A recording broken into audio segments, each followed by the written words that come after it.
Now on 105.9 FM and streaming worldwide on the WMAL app. O'Connor and Company. Happy New Year. It's 2024, the second day of January, and we're thrilled to usher it in with you here on O'Connor and Company, the only place you need to start your day. It's Larry O'Connor alongside Julie Gunlock. How's life in Alexandria these days, Julie? It's good. It's good. Yeah, sure. Sure it is. Okay. Joining us right now, Denise Rucker Krepp. I ask because, as we just mentioned, the crime problem in D.C. is not isolated to the borders of the District of Columbia. The ripple effect is palpable in Montgomery County, in Prince George's County, in Alexandria, Arlington, Fairfax, and it continues to expand.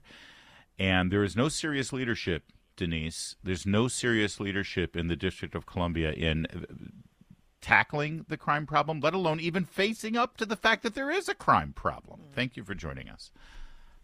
Thanks for having me. You're talking about the crime like the 959 carjackings last year and the 274 homicides, and gee, we almost got to 7,000 cars stolen. Is that the minor crime problem you're referring to? Yeah, that the one that District Chairman Phil Mendelson denied was even happening last spring. Yeah, he denied it. And you know what he did at the end of December? He nominated a convicted murderer to be his representative on the D.C. Sentencing Commission. What do you think about that one? I guess that's makes sense because it's offset by all of the crime victims represented on the. Oh, wait a minute! No, there are no crime victims represented. Just a murderer. Zero. Just a murderer. So and we had a murder yesterday at 1:18. So there's a mother today planning a funeral for a child who didn't even see the sunlight on New Year's Day. But we should be relying on a convicted murderer to give his thoughts to the D.C. Sentencing Commission. We live in a warped world. We do, but there are plenty of people who are listening right now thinking, you're right, it is a warped world, but it's a warped world of their own making, talking about the citizens of District of Columbia. It's like, this is what you vote for. It's not like it's a surprise at this point. These are the people who you elect to constantly represent you, and this is exactly the fruits of those of your politics. How do you respond to that? Well, let's remember that I'm a Democrat, so with that in mind, I encourage people to recall my fellow Democrats who are doing this. I know that there are efforts afoot to recall Charles Allen. I completely support it. Yeah. I know there are efforts to recall other members, completely support it. And it's time to, for the folks who are on the ballot this year, get them out. We need leaders who hold criminals accountable. One of the problems, though, is so few Democrats sound like you, call a spade, talk about the crime, talk about actual solutions, real solutions. I mean, I sometimes feel like you kick one out and you get another one that ends up doing the same thing. What is the bench like? I mean, we know Republicans don't win in the district, but are there some good emerging candidates that you feel good about and would support? I'll be honest with you. Several folks came to me in Ward 7 and said, hey, Denise, we'd like your support. And the first thing I said to them was, great. How do you feel about crime? I said, well, we'll get back to you. And I said, well, when you get back to me and you tell me that murderers belong in jail, then you get my support. But that's the same question we all should be asking. Why are we voting for individuals who think that carjackers shouldn't go to jail? Why are we voting for individuals who think that murderers should get out early? And rapists, too, by the way. Right. We should all be asking the same questions. They have bought into this incredibly insidious and destructive and divisive notion that the reason for crime, even the most violent crime, the murders and the rapes, the reason is systemic racism. And that is such an overriding philosophical, almost fanatical religious belief that you are willing to excuse murderers and rapists because, well, what do you expect? Racism.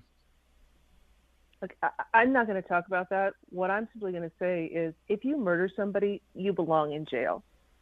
If you rape somebody, you belong in jail. If you commit armed carjacking, you belong in jail. That's a very simple statement, and that's what we all should be saying. Murderers do not belong on the streets. Murderers should not be advising the D.C. Council.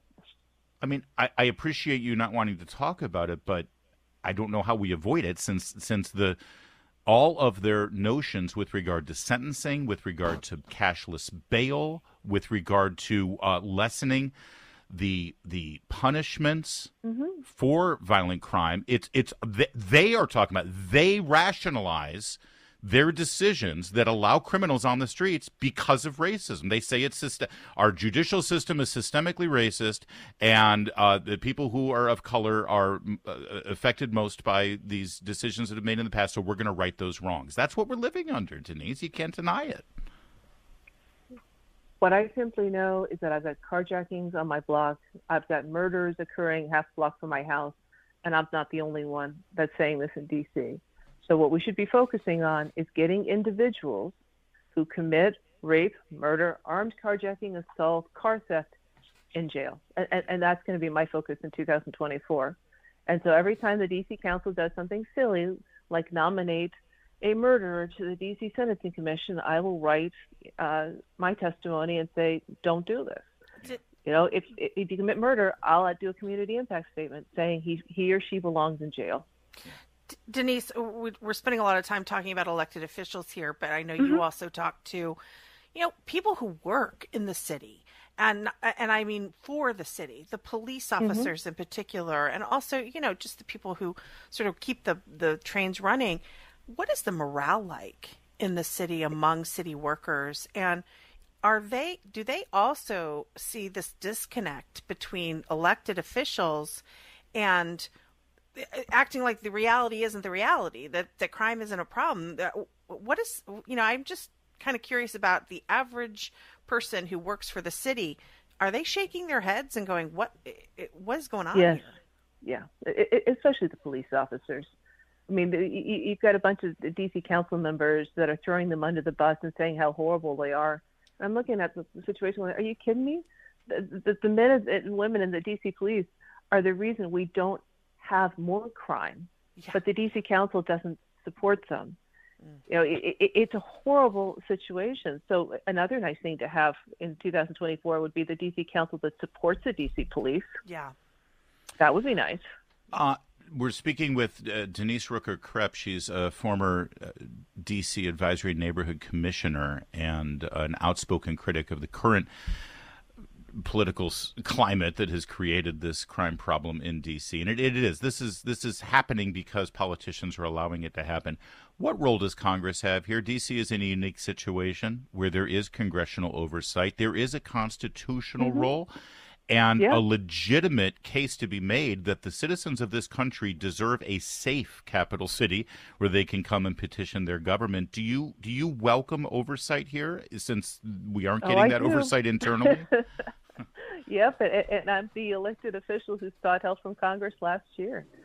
Yeah, I wrote to Congress, both the House and the Senate, and said, please overturn that really crazy, nutty law that they tried to pass last year. And if we need the same this year, then we need it. I mean, we should all live in a safe city. And if we have a D.C. council that, again, is relying on murderers for advice, then we need outside help to say, maybe it's time we start talking to the victims' families instead of those that are killing people. Well, that's a quaint notion. We always welcome your voice here and your advocacy, and hopefully that advocacy and activism will turn into some real results here. We need you to continue to keep these conversations going, and I appreciate you keeping them going here on our program. Happy New Year to you, and thank you for joining us. Thank you. It is 8:15, WMAL Traffic and Weather every 10 minutes. First on the 5s with Jamie Whitten in the Hadid Carpet Cleaning Traffic Center. WMAL. Making sense of the news. Live from the Home Paramount Pest Control Studios. Home Paramount, the leader in pest control since 1939. WMAL. Making sense of party politics, because somebody's got to hold their feet to the fire. Download the WMAL app to stream us for free. Strange occurrence overnight in New York, Roosevelt Island to be exact. This is the island in the East River between Manhattan and Queens. Fire department investigating the source of small explosions resulting in power outages. The calls came in around 6 a.m. or right before 6 a.m. from Roosevelt Island and the Upper East Side, as well as Astoria, Queens, where they had lost power. Residents say they were jolted awake by a loud noise and they felt their buildings shaking. So we shall see what that's all about. Power outages across that area. No injuries reported as of now, but there were choppers overhead, and it looked like a serious incident. We're still getting more information about it. It could have, well, I don't want to speculate about what it could be, but emergency vehicles and personnel are on the scene investigating these what's being described as multiple explosions at Roosevelt Island, New York.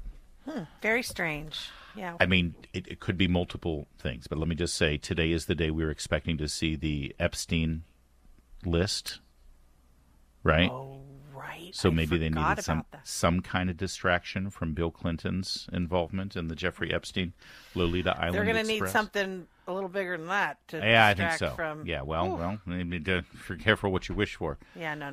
That wasn't a wish. But that's, I mean, listen, this is how news events occur, right? Am I being too conspiracy? Well, look, no, you're not being conspiracy theorist at all, but not anymore. It's New York. The border has been basically open for God knows how long, and people of all nationalities are coming across that border, and so it is. There's no checking. There's no.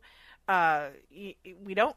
And how many getaways have there been? So it's scary. It's very scary when you hear about mysterious explosions anywhere. That's a little bit nerve wracking. So Roosevelt Island is the scene of many terror attacks and crises with regard to the Spider-Man movies. Ah. So that this could also be, it could be the Green Goblin. I'm not really familiar with Roosevelt Island. I mean, I've seen it, obviously. Well, when Spider-Man has to... There are residents on it. There are, yeah. Okay. You know how Spider-Man has to save the people that are in the cable car tram like I've never seen it. I thought we vetted this before you joined the show. I don't have very many pop culture fails, but that I've never seen that. Right. Well, that's Roosevelt Island for you. Oh, Meanwhile, okay. yes, today is the day that we're expecting, although they've been saying this for several days now, but we are expecting the unmasking of the vast majority of names that were on Doe 36 is one of them. Jeffrey Epstein. Well, yeah, so one of them's being masked and called John Doe 36, and it is believed that that's Bill Clinton. That is somebody who more than 50 times shows up in these Jeffrey Epstein documents. The court ordered this to be unsealed after January 1st, so today's day one, where we could have these things unsealed. That ruling was done earlier this month. There really is no legal justification for not revealing these names. Have they removed all the China from Chappaqua? Have they? Oh, she already knows, right? I know. Well...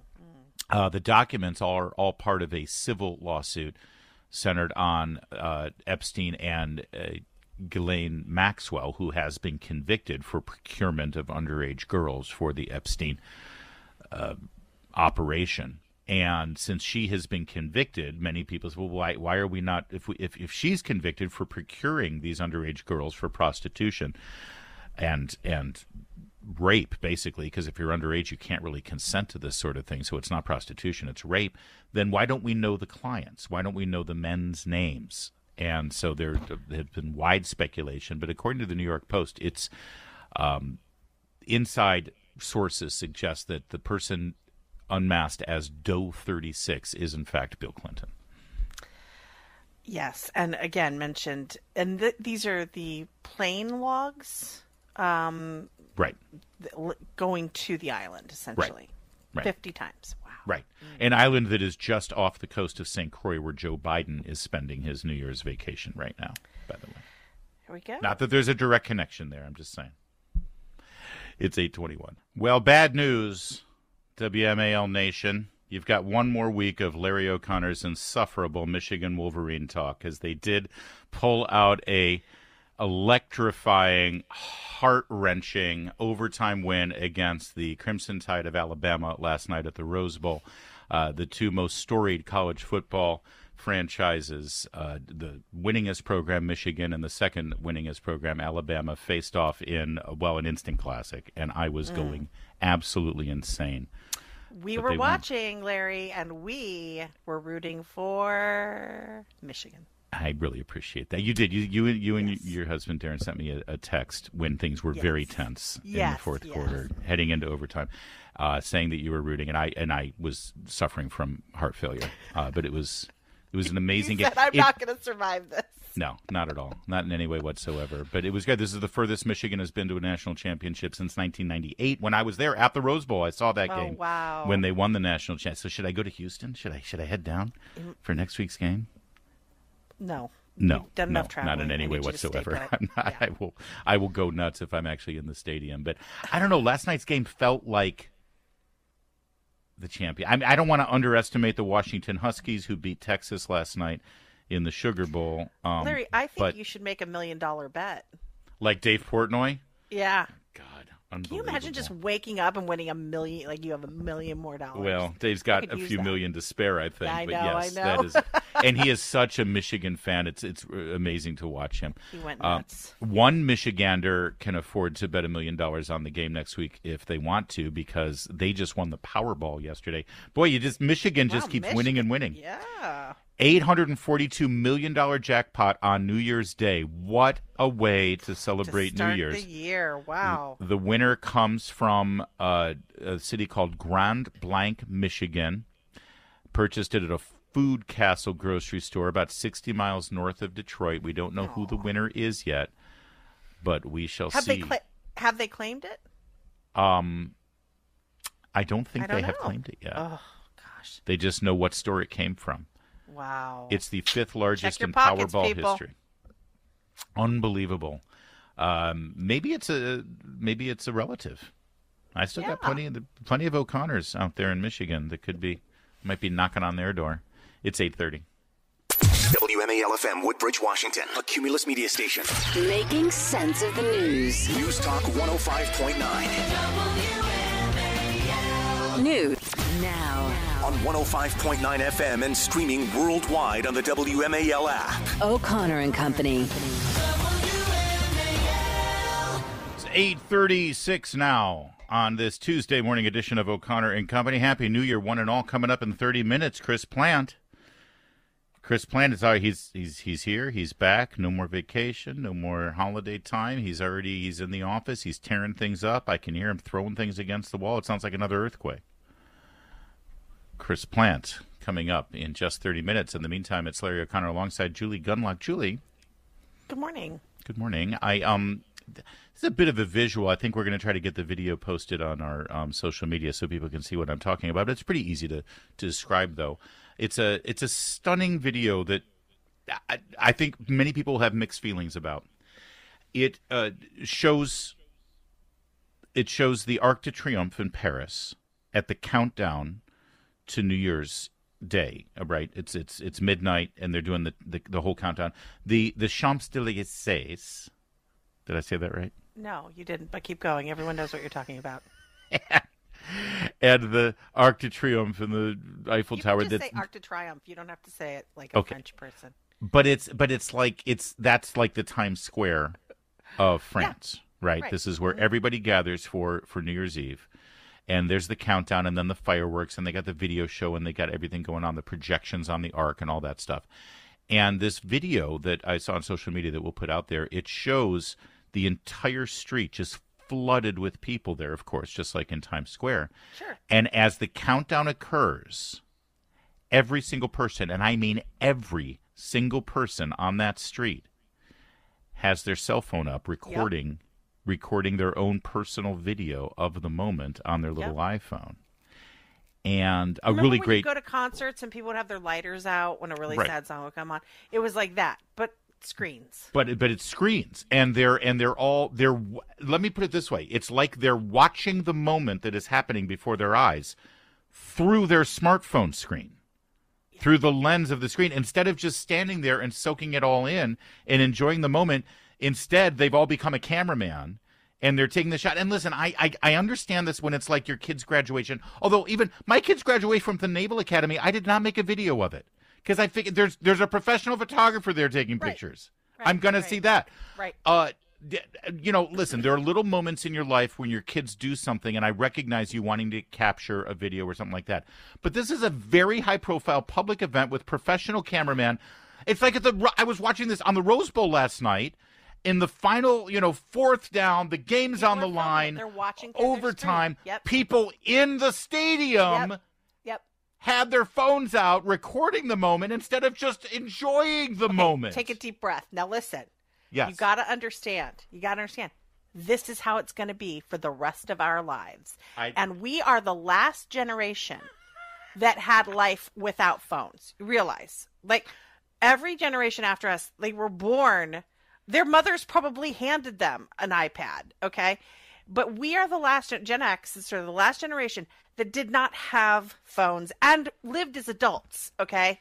And so this stuff bugs the heck out of us. This younger generation, millennials and what's Gen Z and Gen Alpha, whatever it is, the Zoomers. They don't care. They don't care about living in the moment. Everything is recorded. I find it so gross how much people record and then post of their private lives. Yeah. And this is just the way it's going to be. And it's kind of depressing if you are somebody who remembers life before phones, because it's ruined. Because you have to stand in that crowd. You have to stand in that crowd among those idiots looking at the event through their tiny screens. Except that this video is so stunning to look at. And again, we've put it out on our X account, so you can see it as well at WMAL, where, everyone has the Arc de Triomphe, perfectly framed on their phone, which means they are not looking at the fireworks display at New Year's in real time with their own eyes. They're looking at it through their phone. They might as well be home. I have to sometimes steel myself, especially for my kids, if they're at a sporting event. Yeah. And it's like a really high tense moment. And for instance, my son is playing baseball, and I have to say, put the phone down, take a pic. So what I do is I take a picture, but then I watch the moment, because if I have my camera, I'm too focused on making sure the video is perfect. But it can be hard sometimes to put that down because I want to remember things. But this particularly bothers me because it would be very easy to go online and find a video and save the video to your phone or to and say, okay, I was here. Take a photo of like a big moment and then put your phone down and experience it. Yes. There is no, I'm sure there were a lot of, 40 and 50-year-olds in that crowd too. And so it's not just the young people that are filming it, but there is just such a problem with controlling oneself. And for everybody who's saying, oh, you sound like an old fogey and get off my lawn and all that stuff, hold on a second. Just downshift for a second. Julie Gunlock, it's New Year's Eve. The countdown happens. And as soon as you hit, if you were awake, as soon as you hit midnight and everyone yells Happy New Year, what's the first thing you do? You kiss who you're with. That's right.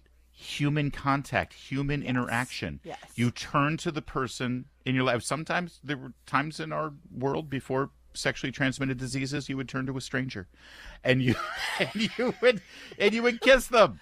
Yep. It's the New Year's Eve kiss. Not you anymore. cannot tell me that all of the people in Paris, they're in Paris. I know. For God's sake. They're in Paris at New Year's Eve, and not one of them is messing up their video that they're taking. I know. You can't tell me that they're all single. You can't tell me that none of them have someone in their life that they love that they should be kissing. But instead, they forego human intimacy and human interaction so that they can get a video. Yes, I'm sorry. This is awful. But we know that there is data that shows young people, they don't have. There's some good things about this, but it's not because they're said they've found Jesus and they're not having sex. It's because they spend too much time on their phones. They stare at a screen. They would rather do that than interact. Kids aren't driving now. Why do you need to drive when you got Uber, right? Yeah. And my goodness, when you're driving, you can't scroll. But if you get in an Uber, you can keep scrolling on your phone. Look, phones are great. Technology is great. This is all great. But gosh, there are some downsides, Parents, and this is one of them. Teach your kids how to live in the moment. Teach if your kids. If the parent can put the phone down. If the parent can put the phone down. That's a good point. They're modeling what they see. Happy New Year, everybody. Well, if you're planning a dream trip to Venice, Italy this year, you better get there fast because right now the city of Venice is starting to discourage tourist groups from coming because the city is sinking. It's been sinking. I swear it's been sinking for 50 years. Apparently it's getting worse. That. Yeah, well, it's still. And by the way, the reason is not climate change. No. As usual, this is government malfeasance. Recently, people don't know this, but Venice, the city of Venice, elected a new mayor, actually an American mayor. Here, take a listen. My fear is that the whole island will become so overly populated that it will tip over and capsize. Yeah. See, that was Hank Johnson, of course. I didn't read ahead. You got me. Congressman from Georgia who is moonlighting now, I guess, as the mayor of Venice, and he's worried not only that Guam is capsizing, but that Venice is sinking. Well, and he's so smart, he might just end up president of Harvard. That's right. That's right. Well, this is sad, actually, because I've always so I've never been to Venice. It's on my bucket. It's on my bucket list. You know what? Honestly, I think this is a trick. I think Venice has been saying it's sinking for 50 years, and I think they're just trying to get people to go. You better get over here before it sinks. Well, you know what? It's not sinking. It worked for me because I'm actually planning a trip this year. Oh, God, Larry, could you just stick around for a few days, please? Wait, it's not until I'll be here for months. Trust me. Okay, I'm good. Not going anywhere, but I get a vacation this summer, don't I? Don't I? Fine. And Venice is on the list of cities I'll be visiting. So, but I better get there fast. How nice. That's before Hank Johnson tips it over. Why are you? Because you're going to talk about it. I don't get to go anywhere this year. I've got 3 kids in private school. Excuse me, madam. You had a hell of a year traveling last year. That's it for me. That's it. All right, fine. I don't have kids in Venice school. will be sunk by the time I get over there. That's true. No, it's going to be fine. The administration not only wants to give precise rules for respecting the fragility of Venice, the traffic and coexistence with those who live in Venice, but also give a signal regarding the presence of unauthorized tourist guides, which with this new article will no longer be tolerated. See, this is an excuse for the government to take control. They don't hear those words, unauthorized tourist guides. In other words, they'll only allow you to be a tourist guide if you register and pay your fees and pay your taxes. So the cost of getting a guide is going to go up, and it's all. There you ridiculous. Go. They are blaming climate change, by the way. Of course they are. Back in 2021, the government banned large ships from entering the harbor. They had a bunch of cruise ships that were going in and out of the harbor. That seems okay. That makes sense. How will you get there? I suppose. How will you get there? There's a port nearby. Oh, good. There's a large commercial port where the cruise ships stop, and then you take a shuttle into Venice. How did you know it was a cruise? How did you know I was going to be there on a cruise? I've worked with you for 3 years now. I love my cruises. What can I tell you? All right, it's 8:52. That's a wrap, Julie Gunlock, but we'll do it again tomorrow. In the meantime, Happy New Year, Christopher Plant. Happy New Year. It promises to be an interesting one. I'll say. We were just talking about it here as, 1968, step aside. Here comes 2024. You're predicting a volatile year. Well, I think it'll be a lively year, an interesting year, and we should all keep our eyes peeled and, keep your car keys in your hand. Just because it's like that. But I was loving your talk about travel and all that stuff with Julie, and so much to say. Fortunately, I get